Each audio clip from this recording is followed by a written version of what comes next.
Hello everyone! Welcome back! Andito na po kami sa ospital. Kasama ko si Lian. Pina-absent ko na lang siya today kasi para mayroong mag-assist sa akin dito kasi pumasok na si Luloy. Waiting na lang po kami sa mga lab test results ni Liam. So hoping na okay lang talaga lahat. So ito na nga po yung result. So far okay naman po. Yung ano lang niya, white blood cells is masyadong mataas. I don't know if okay lang ba yan? Normal lang po ba yan mga kabayan? Masyadong mataas kasi yung white blood cells niya. Yung ilan naman, okay lang naman. Walang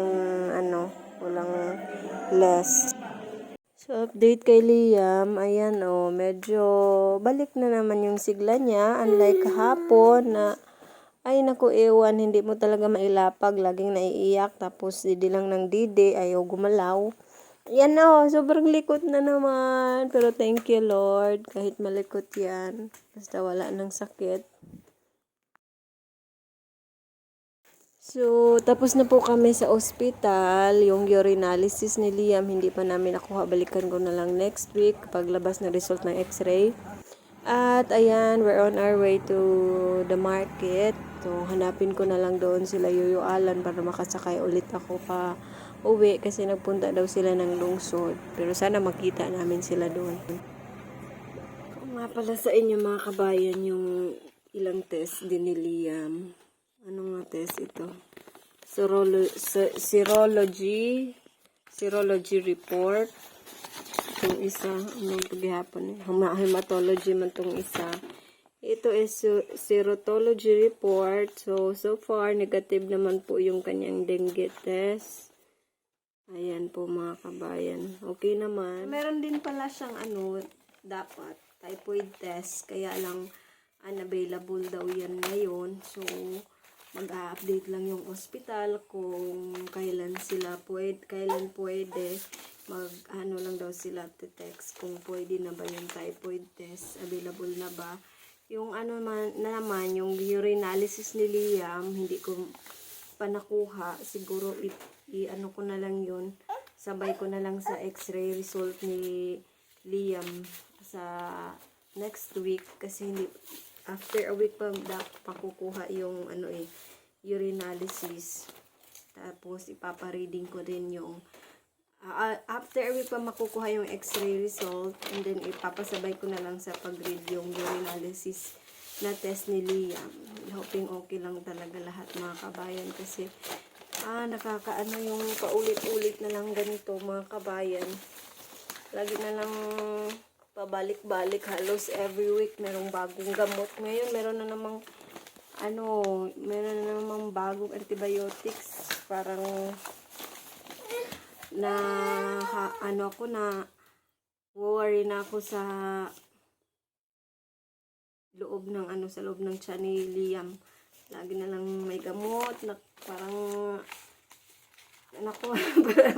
tawag din parang nag-aalala ako sa laging katake ng medicine, katake ng antibiotics. Parang babago-bago na lang halos every week. Kasi parang isang week lang nakapahinga yung kanyang tiyan sa gamot. Sa susunod na balik na naman gamot. Yun na nga, sana okay na talaga lahat. Hoping and praying na maging okay na talaga lahat. Duda ko rin kasi baka sa pagngingipin ni Lian itong lahat kasi laging nangangagat. Yun nangangagat na naman. Laging nangangagat, tsaka meron din kasi siyang palabas ng ngipin dito sa harap, dalawa. Dito naman sa gilid ng bagang niya. Lumabas na pero hindi pa talaga totally lahat. So, papalabas yun dito. And then, meron pa isa dito. Siguro dahil sa sobrang daming lalabas ng ngipin ni Liam. Kaya laging ang daming niyang dinaramdam lately. Pero kasi tayong mga nanay, parang hindi tayo papakali. Lalo na pabalik-balik. Lagi na lang pabalik-balik. Parang hindi ako mapakali pag ganito Gusto ko talaga na masigurado.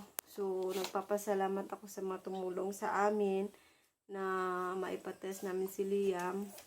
And to Ma'am Jobeline McLean, thank you so much ma'am sa tulong niyo po sa amin. And to sa mga kaklase namin nung during high school, tumulong din sila sa amin, lalo na yung pag-process ng malasakit. Sobrang thankful ako sa kanila. Kay sa classmate na mo, si Ninyo, kahit hindi namin sila sobrang or close ni Loloy iyan nung high school, pero sa akin hindi. May mga ilan lang, pero sila pa yung tumulong sa amin ni Loloy. Thankful ako sa kanila mga kabayan. And to God, sa mga ginamit niyang instrumento. So, ayun na mga kabayan. Magpapainom na naman ako mamaya ng gamot kay Liam. Yung tawag dyan, Nystatin, yung para sa sores ni Liam dito sa loob ng bibig.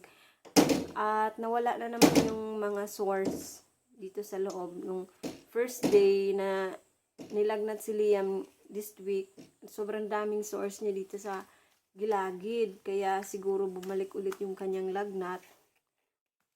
So, ngayon, nung pagkainom niya dun sa nireseta ng doktor na Nystatin, yun nawala naman kaagad. Pero 1 week yung gamutan noon. Tsaka sinabayan na naman ng antibiotic. Nadali na. Ayan guys, kain kami ni Liam. Ganun pa rin. Pinapakain ko siya ng Cerelac kasi konti lang yung kinakain niya na rice. Kaya may alternatives.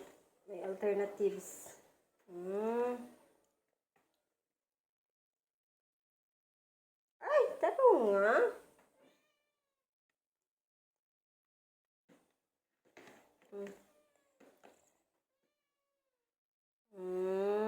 Kay mag-inuman may tambali ni Guman.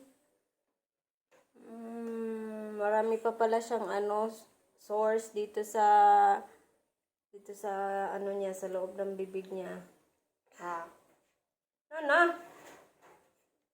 Sige na. Da.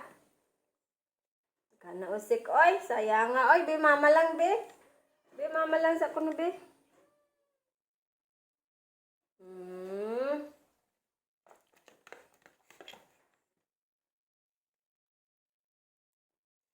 Malakas siya kumain nitong Cerelac.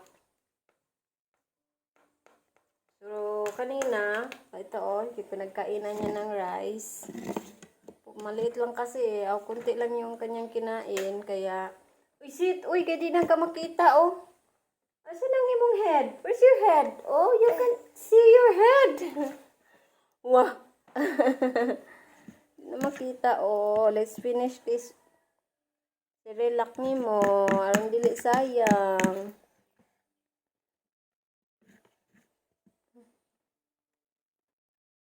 Tapos na kami kumain. So, ito yung gamot para sa kanya mga sores.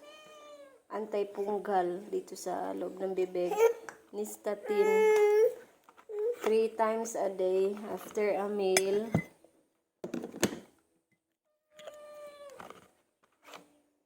Pero napansin ko naman medyo effective. May naman siya. Hoy! Bebe! Naunsa naman na, oy?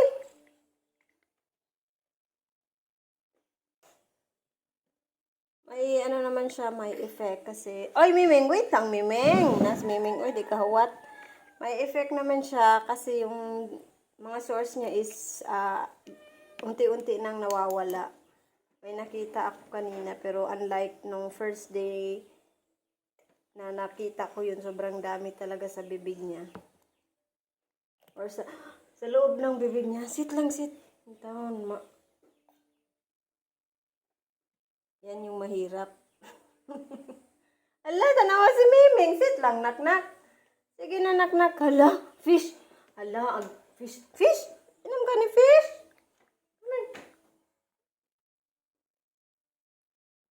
So, yan mga kabayan, at dito na lamang ulit pala yung aming vlog for today. Maraming salamat again sa inyong pagsubaybay.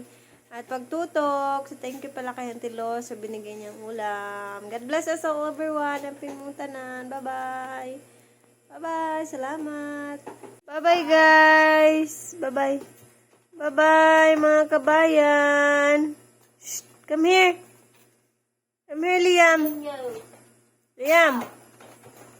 Mamungkag na pod. No, no. Ah.